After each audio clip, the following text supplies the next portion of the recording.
نحمدہ ونصلی علی رسولہ النبی الکریم الامین اما بعد فاعوذ باللہ السمیع العلیم من الشیطان الرجیم بسم اللہ الرحمن الرحیم قال اللہ تبارک و تعالی فی القرآن الحکیم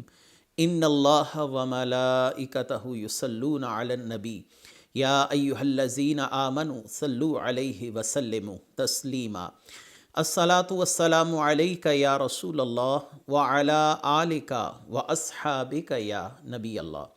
اللہ تعالیٰ کی بے حد و حساب حمد و ثنا جان عالم حضرت محمد مصطفیٰ صلی اللہ علیہ وسلم اور آپ کے جمیع آل و اصحاب کی بارگاہ ناز میں درود و سلام کے نذرانوں کے بعد انتہائی عزت اور احترام کے لائق سامعین ذی قدر میرے دینی اور یقینی دوستو، بزرگ اور بھائیوں، آج کا یہ درس ایک مرتبہ پھر روافض کی طرف سے سیدنا ابو بکر صدیق رضی اللہ تعالیٰ عنہ کی خلافت کے حوالے سے ایک سوال کے سلسلے میں منعقد پذیر ہے، اور اس حوالے سے ایک رافضی نے ایک شخص سے دوران گفتگو یہ بات کہی کہ امام عبداللہ بن احمد بن حنبل کی کتاب میں یہ واقعہ موجود ہے جس کا علم اہل سنت کو نہیں ہے، کہ ابن شہاب زہری روایت کرتے ہیں کہ مہاجرین میں سے کچھ لوگ حضرت ابو بکر صدیق رضی اللہ تعالیٰ عنہ کی بیعت کی وجہ سے ناراض ہو گئے، جن میں سیدنا علی کرم اللہ وجہ الکریم اور سیدنا زبیر بن عوام بھی شامل تھے۔ تو یہ لوگ حضرت فاطمہ بنت رسول صلی اللہ علیہ وسلم کے گھر داخل ہوئے، ان دونوں کے پاس ہتھیار اسلحہ بھی تھا، اور حضرت عمر مسلمانوں کے ایک گروہ کے ساتھ آئے جس میں اسید، سلمہ بن سلامہ بن وقش بھی تھے، وہ بنی عبد الاشہل سے تھے، اور کہا جاتا ہے ان میں ثابت بن قیس بن شماس بھی تھے جو حارث بن خزرج کے بھائی ہیں، وہ بھی تھے۔ ان میں سے ایک نے حضرت زبیر کی تلوار کو پکڑا، پھر اسے پتھر پر مار کر توڑ دیا۔ یہ روایت پڑھنے کا مقصد اصل میں روافض کا یہ ہے کہ سیدنا علی رضی اللہ تعالیٰ عنہ کو سیدنا ابو بکر صدیق رضی اللہ تعالیٰ عنہ کی خلافت کے انعقاد کے وقت زد و کوب کیا گیا، مجبور کیا گیا، ڈرایا دھمکایا گیا، اور حضرت فاطمہ الزہرا رضی اللہ تعالی عنہا کے گھر پر مسلح افراد بشمول حضرت عمر فاروق رضی اللہ تعالیٰ عنہ اور دیگر صحابہ نے حملہ کیا۔ اہل سنت اس واقعے کو قطعاً تسلیم نہیں کرتے، اور اس واقعے کے مختلف جوابات دیے جاتے ہیں۔ سب سے پہلے تو اب یہ آپ اعتراض اس رافضی کی زبان سے خود سماعت کیجئے، اور اس کے بعد انشاءاللہ العزیز ہم اس کے جوابات کی طرف آتے ہیں۔ يا عزيزي اسمعني زين اسمعني الآن أنا أنقل من كتاب السنة لعبد الله بن أحمد بن حنبل إمام المذهب الحنبلي، إمام أهل السنة. الرواية هو ينقلها مسندة عن اثنين، عن موسى بن عقبة وابن شهاب الزهري. هذين الرجلين هما أول من دون السيرة. ابن شهاب ينقل هذه الرواية عن أبناء عبد الرحمن بن عوف إلى عبد الرحمن بن عوف. الرواية كالتالي: وغضب رجال من المهاجرين في بيعة أبي بكر منهم علي بن أبي طالب والزبير بن العوام، فدخل بيت فاطمة بنت رسول الله ومعها السلاح، فجاءهما عمر في عصابة من المسلمين وذكر الأسماء، قال: فأخذ أحدهم سيف الزبير فضرب به الحجر حتى كسره. إذن عبد الله بن أحمد بن حنبل ينقل عن مصدرين من أهم مصادر السيرة، من أوائل مصادر السيرة، أنه أين ومتى يروي هاي الرواية عن 100 سنة قبل؟ لا إله إلا الله. الرواية في كتاب السنة، ورواها مسندة عن ابن شهاب وعن موسى بن عقبة. آپ نے یہ گفتگو سماعت کر لی۔ اس روایت پر گفتگو کرنے سے پہلے جو سب سے اہم بات ہے وہ قابل غور ہے۔ وہ قابل غور بات کیا ہے کہ یہ تمام کا تمام واقعہ ابن شہاب زہری بیان فرما رہے ہیں، جیسا کہ آپ کے سامنے اس کا حوالہ السنہ کا حوالہ آ رہا ہے۔ یہ کوئی ایسا حوالہ نہیں کہ اہل سنت کی نظروں سے پوشیدہ ہو، اور اہل سنت اس حوالے سے قطعاً ناآشنا ہو۔ یہ بات تو بالکل ہی جہالت پر مبنی ہے، بددیانتی ہے، یا اپنی علمی تعالی دکھانے کے لیے اس رافضی نے یہ بات کہہ دی۔ ابن شہاب زہری نے یہ واقعہ بیان کیا، جبکہ یہ بات متفقہ طور پر اہل سنت علماء کرام نے اپنی کتابوں میں لکھی کہ ابن شہاب زہری کا جو ولادت کا سال ہے وہ 50 ہجری ہے یا 50 ہجری کے لگ بھگ، یعنی اس واقعے کے 39 سال کے بعد ابن شہاب زہری پیدا ہوئے. یعنی ابن شہاب زہری جو اس واقعے کے پہلے گواہ ہیں یا اس واقعے کو پہلے بیان کرنے والے ہیں، وہ اس واقعے کے وقوع کے وقت موجود ہی نہیں تھے بلکہ پیدا بھی نہیں ہوئے تھے، اور یہ ان کی ولادت سے 39 سال پہلے کا واقعہ ہے. ابن شہاب زہری کا تعلق چونکہ تابعین کے سلسلے سے ہے، تو تابعین ایسی روایت بیان کریں جو انہوں نے نہ پایا ہو جس وقت کو، یا جس واقعے کو انہوں نے نہ پایا ہو، تو ایسی روایت کو ہم مراسیل سے تعبیر کرتے ہیں. اب ابن شہاب زہری کی یہ روایت مرسل ہے، اور مراسیل ابن شہاب زہری کا مقام کیا ہے آپ کے سامنے آ رہی ہے تدریب الراوی امام جلال الدین سیوطی رحمۃ اللہ علیہ کی. آپ فرماتے ہیں مراسیل الزہری قال ابن معین و یحیی بن سعید القطان لیس بشیء، کہ امام یحیی بن معین اور یحیی بن سعید القطان فرماتے لیس بشیء، یہ کوئی شے نہیں ہے، ان کی کوئی اہمیت نہیں ہے. اہل سنت پر ان مراسیل کو قطعاً حجت کے طور پر پیش نہیں کیا جا سکتا. وَقَذَا قَالَ الشَّافِعُ قَالَ لِأَنَّ نَجِدْهُ يَرْوِي عَنْ سُلَيْمَانَ بْنِ أَرْقَمَ. امام شافعی رحمۃ اللہ علیہ فرماتے ہیں کہ ابن شہاب زہری کی مراسیل کو ہم نے پایا کہ وہ سلیمان بن ارقم سے روایت کرتے ہیں. سلیمان بن ارقم کون ہے؟ یہ تو متروک راوی ہے، انتہائی مجروح راوی ہے، اور اس سے جب پتہ چل گیا کہ ابن شہاب زہری کا ارسال کس سے ہے؟ سلیمان بن ارقم سے، وہ تو متروک راوی ہے، لہٰذا مراسیل زہری کی اہمیت اور افادیت قطعاً ختم ہو کے رہ جائے گی. اور امام بہقی رحمۃ اللہ علیہ آگے یحیی بن سعید سے روایت کرتے ہیں مرسل الزہری شر من مرسل غیرہ، کہ ابن شہاب زہری کی جو مراسیل ہیں وہ دیگر تابعین کی مراسیل سے گئی گزری ہیں، ان سے بدتر ہیں، اور ان روایات کی کوئی اہمیت نہیں ہے. اس پر بہت سیر حاصل گفتگو امام ابن رجب حنبلی نے شرح علل ترمذی کے اندر بھی فرمائی ہے. تو میں نے آپ کے سامنے تدریب الراوی کا حوالہ پیش کیا کہ اہل سنت کے ماخذ میں کسی روایت کا ہونا یہ ہم پر حجت ہونے کی قطعاً دلیل نہیں ہے جب تک وہ قواعد و ضوابط کے لحاظ سے اہل سنت کے ہاں مقبول اور صحت کے معیار پر ثابت نہ ہو جائے. اور اس کے بعد اب آتے ہیں کہ یہ روایت کیوں قابل قبول نہیں ہے. اس میں یہ ہے کہ سیدنا علی کرم اللہ وجہ الکریم کے گھر سیدنا عمر فاروق مہاجرین میں سے چند صحابہ کے ساتھ پہنچے اور ایک اسلحے کے ساتھ پہنچے، یعنی انہوں نے حلہ بول دیا مسلح ہو کر. یہ بات بھی قطعاً صحیح نہیں ہے. میں آپ کے سامنے سند صحیح سے ایک روایت پیش کر رہا ہوں جس کو امام حاکم رحمۃ اللہ علیہ مستدرک میں رائے ہیں، اور اس کی صحت کے حوالے سے بھی میں حافظ ابن کثیر کا تجزیہ آپ کے سامنے پیش کروں گا کہ جب سیدنا ابو بکر صدیق رضی اللہ تعالیٰ عنہ خلیفہ بنے، فلما قعد ابو بکر علی المنبر نظر فی وجوہ القوم فلما یرى علیا فسأل عنہ فقال ناس من الانصار فأتوا به فقال ابو بکر ابن ام رسول اللہ صلی اللہ علیہ وسلم وختنہ اردت ان تشک اصل المسلمین فقال لا تسریب یا خلیفۃ رسول اللہ صلی اللہ علیہ وسلم فبایعہ، کہ رسول اللہ صلی اللہ علیہ وسلم کے وصال کے بعد جب حضرت ابو بکر صدیق رضی اللہ تعالیٰ عنہ کو خلافت کا منصب سونپا گیا، آپ اس منصب پر فائز ہوئے، تو آپ نے دیکھا کہ حضرت علی رضی اللہ تعالیٰ عنہ آپ کو نظر نہ آئے، تو آپ نے ان کے متعلق لوگوں سے سوال کیا. تو کچھ انصاری، یہاں پر دیکھیے وہاں پر مہاجر اور حضرت عمر فاروق رضی اللہ تعالیٰ عنہ اور مسلح افراد کا ذکر ہے، گویا کہ انہوں نے حلہ بول دیا. یہاں پر ہے کہ مہاجر نہیں، انصار صحابہ میں سے چند گئے اور حضرت علی رضی اللہ تعالیٰ عنہ کو لے کر آئے. حضرت ابو بکر صدیق رضی اللہ تعالیٰ عنہ نے فرمایا کہ اے رسول اللہ کے چچا زاد بھائی اور ان کے داماد،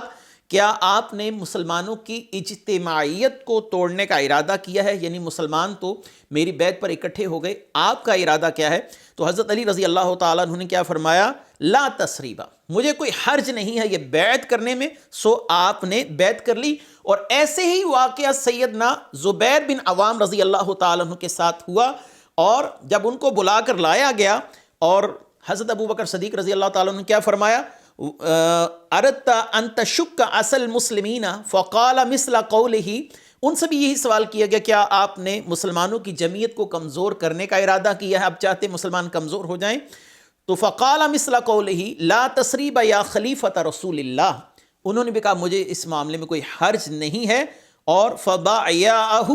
انہوں نے بھی بیعت کر لی سیدنا علی کرم اللہ وجہہ الکریم، سیدنا زبیر بن عوام رضی اللہ تعالیٰ نے بغیر کسی دباؤ کے اور بغیر کسی ناپسندیدگی کے یہ بیعت کی۔ اب یہاں پر یہ جو میں نے آپ کے سامنے روایت پڑھی ہے، اس روایت کے حوالے سے حافظ ابن کثیر دمشقی رحمۃ اللہ علیہ البدایہ والنہایہ میں فرماتے ہیں وَهَذَا إِسْنَادٌ صَحِيحٌ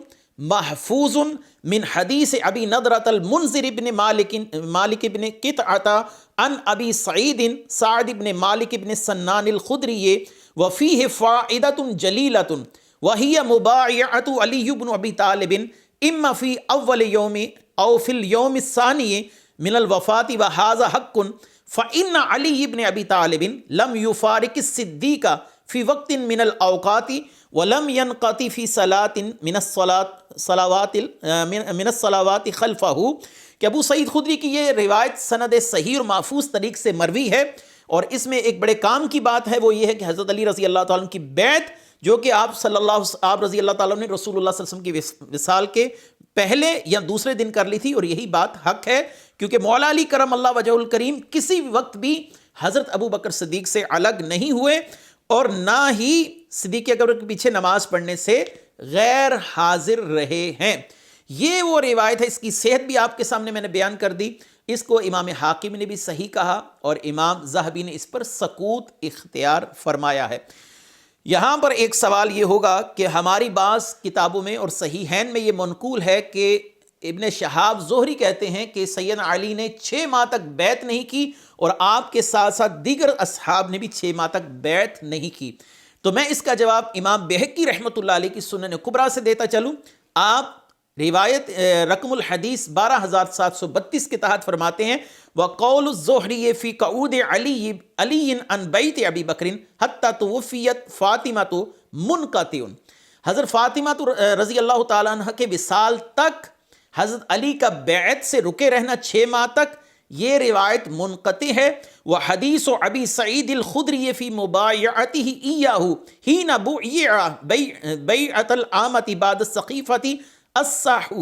کہ حضرت ابو بکر صدیق رضی اللہ تعالیٰ عنہ کی بیعت کے حوالے سے ابو سعید خدری کی روایت، سقیفہ کی بیعت کے بعد جو بیعت عامہ ہوئی، حضرت علی رضی اللہ تعالیٰ نے بیعت عامہ کے وقت بیعت کر لی تھی، یہی زیادہ صحیح ہے۔ اگر ہم رافضیوں کی اس بات کو تسلیم کریں کہ 6 ماہ تک بیعت سے رکے رہے حضرت علی رضی اللہ تعالیٰ عنہ، تو یہ بھی ہمارے دعوے کی دلیل ہے کہ حضرت علی رضی اللہ تعالیٰ عنہ کو اتنا موقع ملا کہ آپ نے خوب غور و فکر فرما لیا، اور 6 ماہ غور و فکر کے بعد بھی آپ کو حضرت ابو بکر صدیق کی بیعت کرنی پڑی، لہٰذا صدیق اکبر کی خلافت صحیح ثابت ہوئی، اور حضرت علی رضی اللہ تعالیٰ عنہ کی یہ بیعت کرنا کسی اکراہ کے ساتھ نہیں تھی، کسی جبر کے ساتھ نہیں تھی، کسی ناپسندیدگی کے ساتھ نہیں تھی۔ یہ میں الزامی طور پر روافض کے اس سوال کا جواب دے رہا ہوں کہ وہ 6 ماہ تک بیعت سے رکے کیوں رہے۔ اب آتے ہیں کہ یہاں پر ایک سوال، یہ بھی اہم سوال ہے کہ حضرت علی رضی اللہ تعالیٰ عنہ بیعت کے وقت حاضر کیوں نہ ہوئے، حضرت زبیر بیعت کے وقت حاضر کیوں نہ ہوئے؟ تو اس کا معنی یہ ہوا کہ وہ اس بیعت سے راضی نہ تھے، ناپسندیدگی تھی، اس لیے تو اپنے گھر میں رکے رہے۔ یہ ایک اہم سوال ہے جو اکثر ہم پر روافض اٹھاتے ہیں۔ اس کا جواب کتاب الاعتقاد امام بہقی رحمۃ اللہ علیہ کی کتاب سے میں دے رہا ہوں کہ سیدنا ابو بکر صدیق رضی اللہ تعالیٰ عنہ نے اپنا عذر ظاہر کیا لوگوں کے سامنے کہ اس بیعت کے حال احوال کیا تھے اور کن حالات میں یہ فوراً بیعت لینی پڑی، اور آپ کے الفاظ ہیں کہ میں نے اس میں کبھی رغبت نہ رکھی۔ آپ کے سامنے کتاب الاعتقاد امام بہقی کی آ رہی ہے، میں صرف مطلوبہ مقام آپ کے سامنے عربی متن کے ساتھ پڑھتا ہوں کہ میں نے اس بیعت میں نہ کوئی رغبت رکھی، نہ ہی میں نے اللہ تعالیٰ سے اس کا پوشیدہ یا اعلانیہ کبھی سوال کیا، لیکن مجھے فتنے کی اصلاح کی فکر لاحق ہوئی، اور خلافت میں میرے لیے کوئی راحت نہیں، یہاں تک کہ مہاجرین نے آپ کی معذرت کو قبول کر لیا۔ یہاں تک تو بات ٹھیک ہے۔ اب حضرت علی رضی اللہ تعالیٰ عنہ اور حضرت زبیر رضی اللہ تعالیٰ عنہ کے حوالے سے آپ کے سامنے متن پڑھوں۔ ان دونوں افراد نے کیا کہا؟ وَقَالَ عَلِيٌّ وَالزُّبَيْرُ مَا غَضِبْنَا إِلَّا أَنَّا أُخِرْنَا عَنِ الْمُشَاوَرَةِ وَإِنَّا نَرَىٰ أَنَّ أَبَا بَكْرٍ أَحَقُّ النَّاسِ بِهَا بعد رسول اللہ صلی اللہ علیہ وسلم انہ لصاحب الغار وثانی اثنین وإنا لنعرف شرفہ وکبرہ ولقد امرہ رسول اللہ صلی اللہ علیہ وسلم بالصلاة بالناس وہو حی حضرت زبیر بن عوام سیدنا علی کرم اللہ وجہ الکریم نے فرمایا کہ ہم اس بات پر تھوڑے سے دل برداشتہ تھے، اس بات سے خوش نہ تھے کہ ہمیں مشاورت میں پیچھے کیوں رکھا گیا، یعنی جب حضرت ابو بکر صدیق کی خلافت کا انعقاد ہوا تو ہمیں مشاورت میں شامل نہیں کیا گیا، نہ کہ اس لیے کہ ہم حضرت ابو بکر صدیق کی خلافت کو پسند نہیں کرتے، کیونکہ آگے ہیں کہ ہماری رائے ہے کہ رسول اللہ صلی اللہ علیہ وسلم کے بعد ابو بکر صدیق رضی اللہ تعالیٰ عنہ تمام لوگوں سے زیادہ اس امر خلافت کے حقدار ہیں، آپ حضور صلی اللہ علیہ وسلم کے غار کے ساتھی بھی ہیں، اور ہاں وہاں دو میں سے دوسرے ہیں، بلا شبہ آپ کے شرف اور بڑائی کو پہچانتے ہیں، رسول اللہ نے لوگوں کو نماز پڑھانے کا حکم بھی آپ کو دیا جبکہ نبی کریم صلی اللہ علیہ وسلم اس وقت حیات تھے، تو معلوم ہوا حضرت علی رضی اللہ تعالیٰ عنہ کا بیعت کرنا بالکل اپنی مرضی سے تھا، کسی ناپسندیدگی کی بنا پر نہیں تھا، کسی مجبوری کی بنا پر نہیں تھا کہ میں مجبور ہو کر اس بیعت کو کر رہا ہوں۔ روافض اور اہل سنت کے ماخذ اس بات پر متفق ہیں کہ حضرت ابو بکر صدیق کی بیعت حضرت علی رضی اللہ تعالیٰ عنہ حضرت زبیر نے کر لی تھی۔ اس حوالے سے میں آپ کے سامنے ایک حوالہ رافضیوں کی کتاب الشافی سے میں پیش کرنا چاہتا ہوں۔ کتاب الشافی جو ہے، یہ کتاب الشافی مرتضیٰ ان کا بہت بڑا ایک عالم ہے جس کا وصال 4 صدی میں ہوا، اس شخص کی کتاب سے میں اب آپ کے سامنے حوالہ پیش کرنے جا رہا ہوں کہ اس نے بھی اس بات کو تسلیم کیا ہے کہ حضرت ابو بکر صدیق رضی اللہ تعالیٰ عنہ کی بیعت حضرت علی رضی اللہ تعالیٰ عنہ نے کر لی تھی، اور یہ شخص شیخ مرتضیٰ علی بن حسین المصوی ہے جس کا انتقال 436 ہجری میں ہوا۔ اس کی عبارت طویل ہے، میں صرف اس کا خلاصہ بیان کروں۔ عربی عبارت آپ کے سامنے آ رہی ہے کہ یہ لکھتا ہے، شیعوں کا مرجع ہے، شیخ مفید کے بعد اس کو شیعہ اپنا بہت بڑا عالم تسلیم کرتے ہیں، شیخ مرتضیٰ علی بن حسین المصوی، کتاب کا نام الشافی فی الامامہ ہے۔ تو وہ لکھتا ہے کیونکہ آپ لوگ جانتے ہیں کہ مولا علی نے جان بوجھ کر بیعت کرنے میں تاخیر کی، بعد ازاں ایک زمانہ تاخیر کے بعد بیعت کر ہی لی، اور انصار و مہاجرین نے بیعت کر لی، ظاہر میں تمام مسلمان اس بیعت پر جمع ہو گئے، اور سب کے مابین یہ بات عام ہوگی کہ مسلمانوں کے اجماع و اتفاق سے بیعت منعقد ہو گئی ہے۔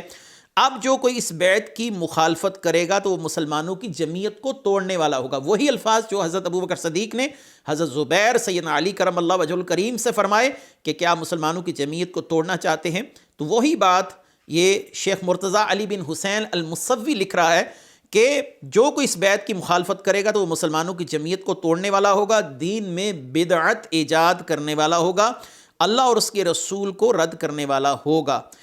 آگے لکھتا ہے بھلا اس پاکیزہ سبب خوف کا اور کیا ہوگا؟ ہم نے ذکر کیا، اور یہ کیسے ممکن ہے کہ امیر المومنین اس بیعت کی مخالفت کرتے جس پر تمام مسلمان مجتمع ہو چکے ہیں، اجماع کر چکے ہیں،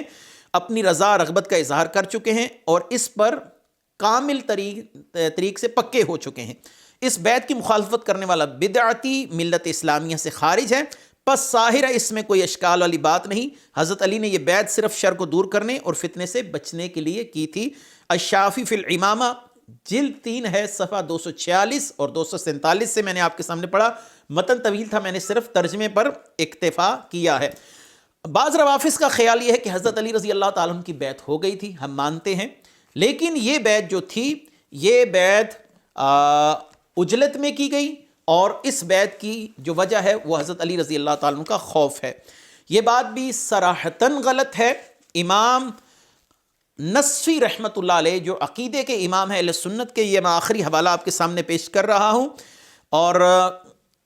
امام نصفی رحمۃ اللہ علیہ اپنی کتاب تبصرۃ الادلہ کے اندر کیا فرماتے ہیں، آپ بڑا زبردست تجزیہ فرماتے ہیں، کہتے ہیں وافق غیرہ من الصحابۃ وبايع الصدیق اتباعا للحق کما هو اللائق بحالہ فی جلالۃ قدرہ وعظم شانہ لا خوف علی نفسہ واحالہ وتوقیا عن مکروہ ینالہ فی نفسہ اذ هو بعید عن حالہ ممتنع منہ علی ما تقدم ذکرہ من بیان شہامتہ وصرامتہ ومشہور نجدتہ وشجاعتہ ومخبور غنائہ وبصالتہ وما عرف من صلابتہ فی دیانت وقوت عشیرتہ وعزت قبیلتہ،